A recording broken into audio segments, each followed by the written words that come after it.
GM, everybody. It's Blake here at Trade Tracer. As always, none of this is financial advice. Trade and invest at your own risk. Let's go ahead and get it kicked off here on the higher time frames. We have the monthly time frame pulled up here. Excuse me, my voice is going, so I'm gonna have to bear with me through this video. So the monthly time frame, we are in a downtrend and we still have momentum heading to the downside. What I'm looking for on this monthly time frame is the bottom of this cloud, which is roughly around 352, 350 on SPY. So I think that 350 level is going to be very, very important if we wind up breaking the June lows. Okay, so let's zoom in a little bit, take a look at the weekly time frame. This is primarily what we use for our investment portfolio.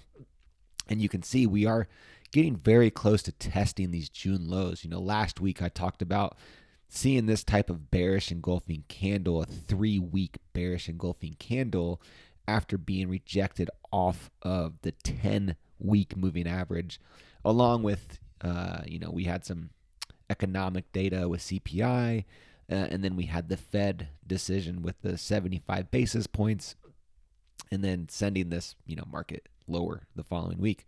So yeah, this is very, very vulnerable. This is a very important level that I'm going to highlight. And this is, like I said, the June low. We've been talking about this for quite some time. Basically 362 on SPY.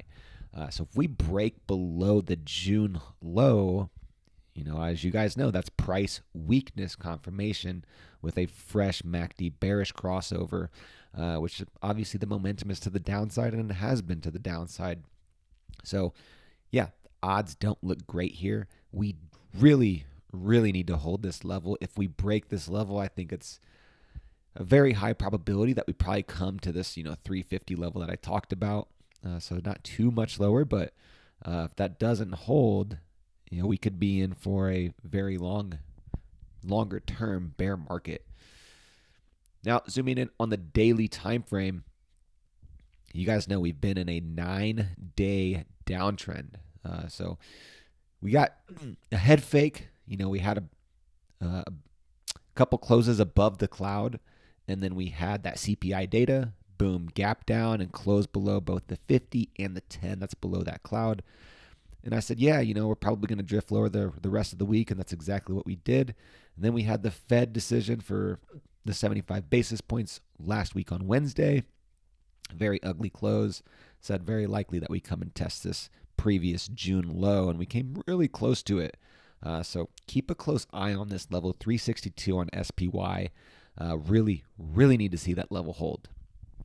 Now going into this week, we are getting into pretty oversold levels. The NYMO is roughly negative 100. So when we get to those extreme levels, you could expect a bounce. All right. So we do have some gaps up here that we could fill. So be open-minded this week. We could definitely see some really good 5-minute RT long trades. Obviously, we're going to need to have stops and scales in place if you're taking those 5-minute RT long trades, because obviously that's a counter trend trade. We're in a downtrend and you're going long intraday, basically playing, the rips to the upside. In order for us to really get long, swing long, we need to get back above these levels. So back above this 411, 412, call it, on SPY. That's when I would change my bearish thesis on this market. So above 411, 412, I'd be getting pretty aggressively long. We'd be above the cloud and we'd be confirming price strength above a previous pivot high. So that's really what I would love to see. We're a long way away from that. So until then, we're just going to be playing defense and being patient and waiting for this next uptrend. We're probably going to get, maybe a couple more uptrends this year. We're coming into October, November, December. Those are typically the stronger months in the year. We're coming up on earnings. If we can see inflation data the year-over-year data start to be curbed, that could be a catalyst for some upward price momentum. But that's going to be obviously later in the year. Like I said, October, November, December, not looking for anything in the short and immediate near term. So SPY, very important level, 362, need to hold that. If we don't, very likely we go and test 350. And if we break 350, all bets are off. It could get very ugly. So just stay open minded, right? Now, you guys know I do like to talk about crypto on these videos. Bitcoin, yeah, still just floating.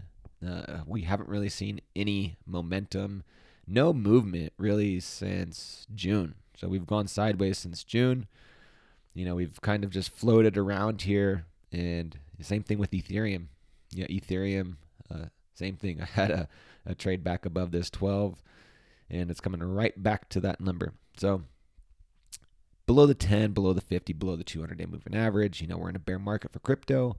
I've said it many times before. If your time horizon is anything above 3 years, I think these are fine levels to be accumulating.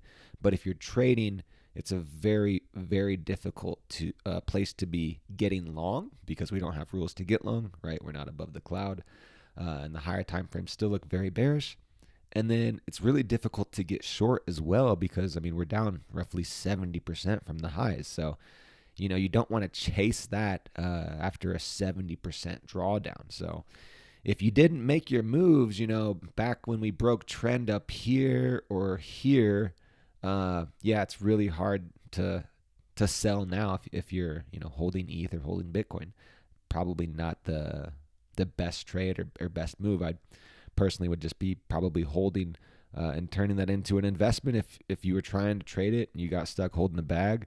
Yeah, it seems like it's going to be a bag holding for the next few years until this comes back.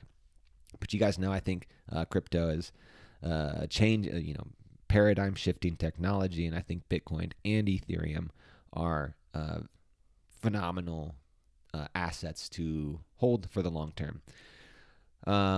Let's talk about QQQ, tech. So tech is performing relatively similar to the Dow. It's relatively similar to the SPY. The Dow Jones is actually showing relative weakness. So it's the weakest of the bunch. So Dow Jones actually did break that June low. So the Dow is extremely weak. If we look at the weekly time frame, you can see we did close below those June lows. So not really what you want to see. The Dow does tend to be a leading indicator. So be very open-minded to what this market can do. Let's go ahead and wrap up with the SPY. Like I said, SPY needs to hold this 362 level. If it doesn't, I think we are, more than likely going to test this 350 level. This week we are extremely oversold on the NYMO, so I am expecting some sort of bounce. There's a lot of people that are short right now, and the market likes to inflict as much pain on both sides as possible. So I would not be surprised if we see, maybe a gap fill this week. But like I said, the general trend, the macro trend, right? The monthly, the weekly, the daily. We have time frame alignment on all of those time frames.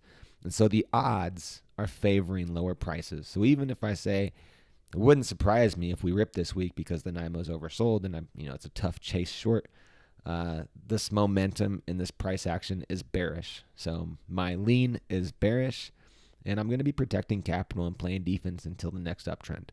Probably going to be another boring week where I'm not doing too much trading because, like I said, we're in a 10-day downtrend. Difficult to chase that short, and you can't take it long because we don't have rules to get long. We're not above the cloud. We're not inside the cloud. Very far deviated from that 10 MA, which is currently sitting around 388. So $20 higher from here. So be patient this week. Do not force any trades. We're in a downtrend. We're in a bear market. Don't be that person that's trying to call a bottom. See you on the open.